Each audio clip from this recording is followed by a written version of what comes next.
श्री राम जी का विवाह और राज्याभिषेक दोनों ही शुभ मुहूर्त देखकर शास्त्रों के अनुसार विधि पूर्वक संपन्न किए गए थे। फिर भी न तो उनका वैवाहिक जीवन सुखद रहा और न ही राज्याभिषेक पूर्ण हो सका। विवाह के तुरंत बाद उन्हें वनवास मिला और राज्याभिषेक के दिन ही उन्हें राजमहल की जगह वन की ओर प्रस्थान करना पड़ा। यह सब विधि का विधान था। जब इस दुखद परिस्थिति का कारण पूछा गया तो महर्षि वशिष्ठ जी ने कहा, सुनहु भरत, भावी प्रबल बिलखी कहे मुनिनाथ, हानि लाभ जीवन मरण यश अपयश विधि हाथ। हे भरत, भावी बहुत बलवान होता है, हानि लाभ जीवन मरण यश अपयश सभी विधाता के हाथ में है। मनुष्य चाहकर भी भाग्य को नहीं बदल सकता। श्री राम जो धर्म के मूर्तिमान स्वरूप हैं, जिनके जीवन का प्रत्येक क्षण मर्यादा और सत्य की मिसाल है, वे भी अपने भाग्य को नहीं टाल सके।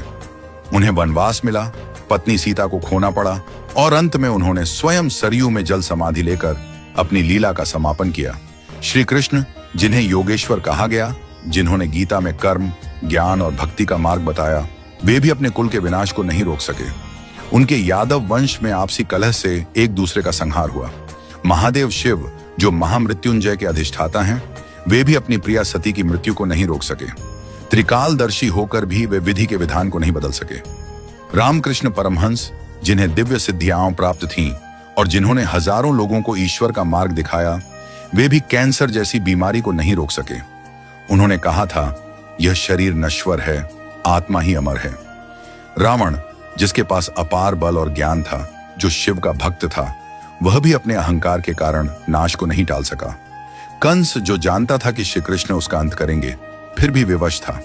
इन सभी घटनाओं से यही सिद्ध होता है कि मनुष्य अपने जन्म के साथ ही जीवन और मरण, यश और अपयश, लाभ और हानि, स्वास्थ्य और रोग, शरीर का स्वरूप, परिवार, समाज, देश और स्थान, इन सब का निर्धारण करके आता है। मनुष्य को यह भ्रम होता है कि वह सब कुछ नियंत्रित कर रहा है, लेकिन वास्तव में सब कुछ ईश्वर के संकेत से ही चलता है।